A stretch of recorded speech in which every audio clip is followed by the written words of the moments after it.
Hello, family. Thank you for coming over to the house tonight.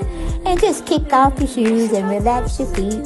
Party on down to the SK beat. We're kicking. Just kicking. Just kicking. Okay, you don't come to another episode where we're going to be asking the question of, why you telling my business? Don't be telling my business. Why not? Because a can and a can, a can, and a wheel. Now we're off to...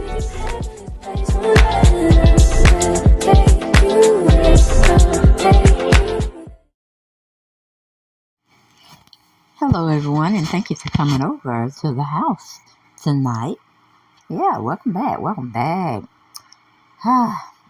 Sad news, family. Sad news. We are reporting that JerrySpringer died. If anybody back in I think his show started in the 90s and went to like maybe 2000, 2004, something like that. Honey, this was entertainment. It wasn't true entertainment, boy. But you see, white folks cut up like black folks, okay? But they are a little bit worse. Child, JerrySpringer show wasn't nothing but trash. But it was entertainment trash. You know what I'm saying? It was more like, should I go and watch the wrestling?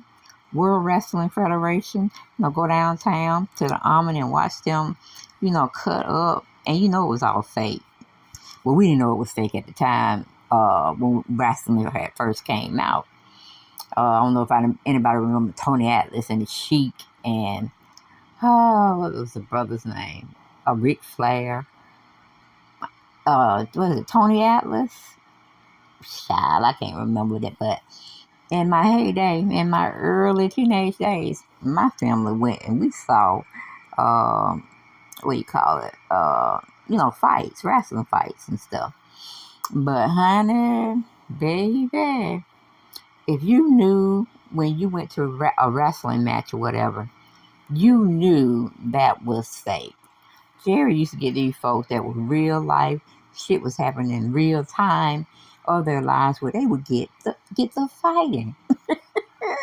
And Steve was his bodyguard or security when things just got a little bit too far, went a little bit too far. Child, that show was impressive. Okay, it went into like syndication, I believe. And you could just watch it, and get your kikis, your laughs, and the stories that these people would come and tell on his show was just too horrific as well as humorous at the same time.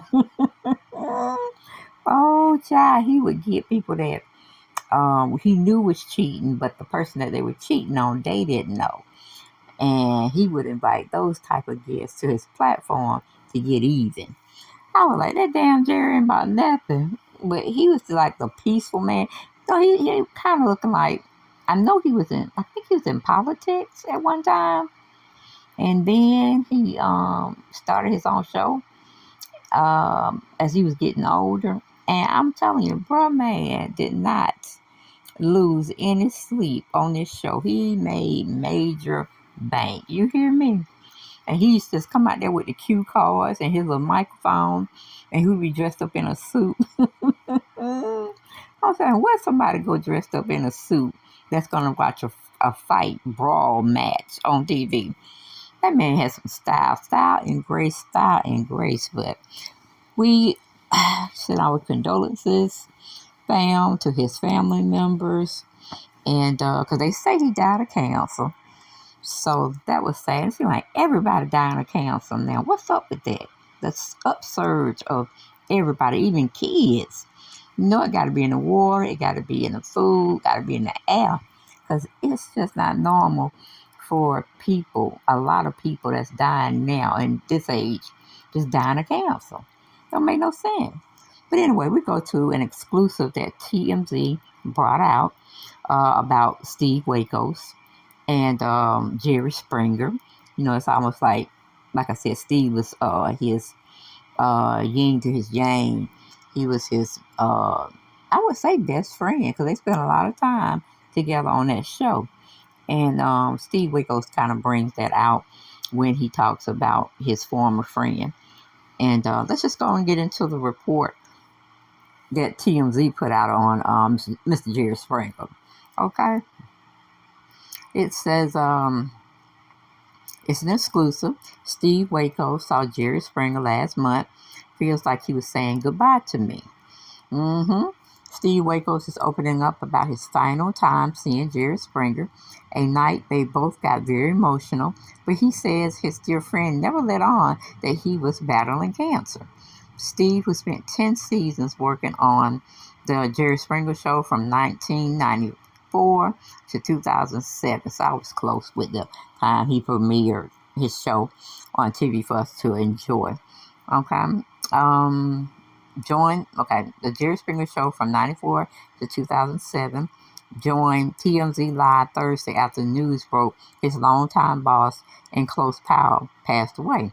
He says he and Jerry just hugged out about a month ago. And while Jerry didn't mention his pancreatic cancer diagnosis, Steve says he might have been saying goodbye to me. He told us Jerry hugged me like he never hugged me before, and they reminisced about the good old times, something they rarely ever did. I know that, right? Sitting up there drinking and probably smoking in some lounge or whatever, and just reminiscing. That's a good thing, because that show was damn so good. I used to get my plate and get my favorite drink and just take my favorite chair and turn to the Jerry Springer Show. It was enjoyable, I can tell you that. I don't know why we enjoy other people's pain, but we do it. I don't know. It's just a crazy thing. We don't wish for nobody to be in that type of situation. And far as it being a grown folk show, you would think people wouldn't come out with this type of shit and be willing to tape it for television. It was a hot mess. But going back to the article, it said, as we reported, Jerry died at the age of 79 Thursday at his home in Chicago, or in the Chicago area, and will forever be remembered for his bombastic talk show, which ran for 27 years and eventually helped Steve start his very own show, similar to Jerry's show.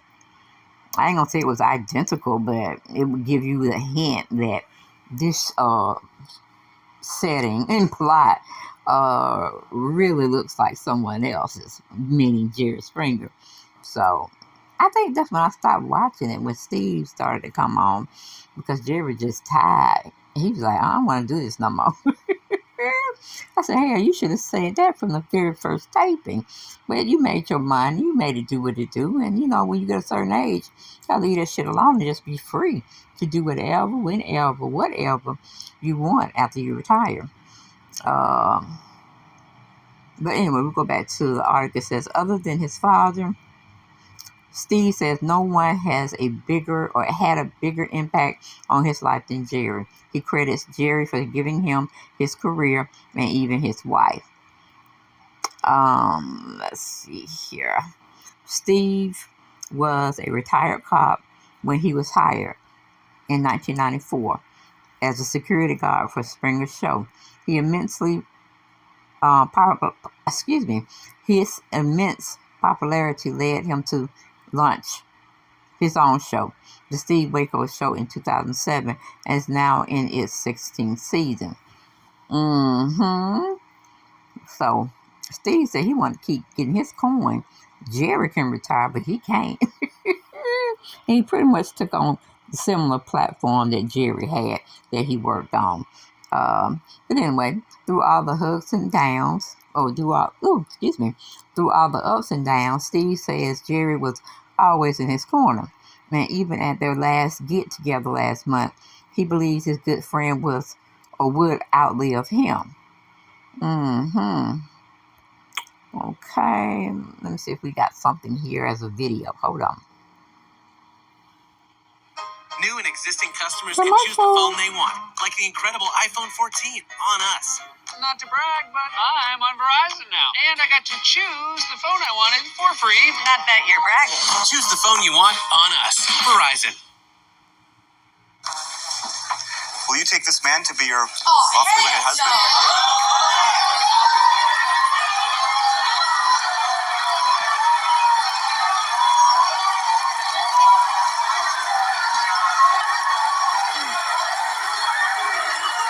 Job is this segment was about somebody getting married and another person found out about it, and they came on stage just acting crazy, throwing food, throwing drinks, all that stuff.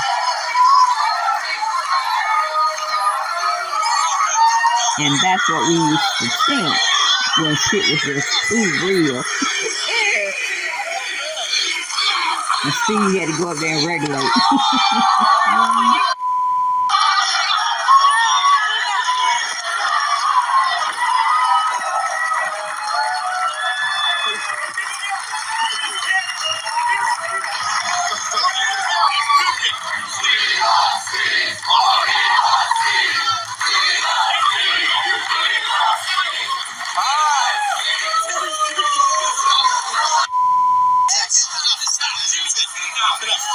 How are you gonna do something like that? Alright. She gonna laugh again. Sit down.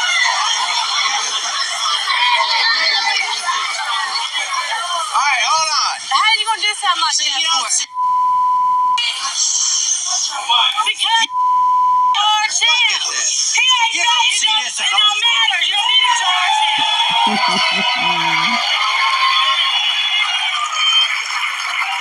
No, it's called JerrySpringer style. If you want to go and Google it on the JerrySpringer show, it's wedding.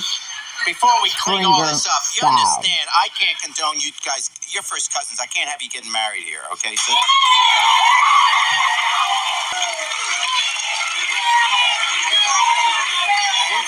just because you ain't going to marry us, then we will other places. I understand.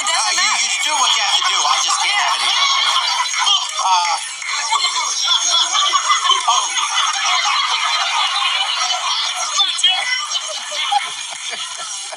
Jimmy, how you feeling?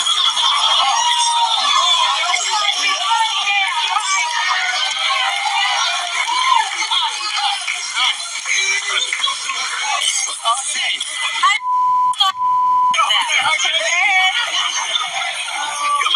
Jimmy, go around.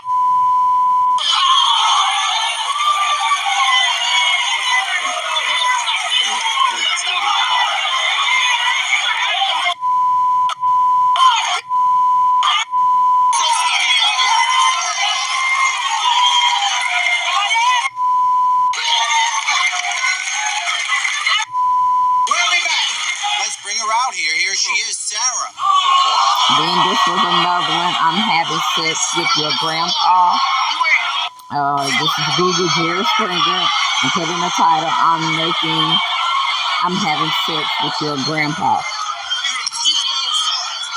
I mean, this is when white folks are acting real stupid and ghetto. It was more white folks on his show that he brought out to show that they act just as crazy as black folks, Latinos, whatever other Asian, whatever race you want to throw in them. But it was almost like a pretty, what wasn't like, how can you say?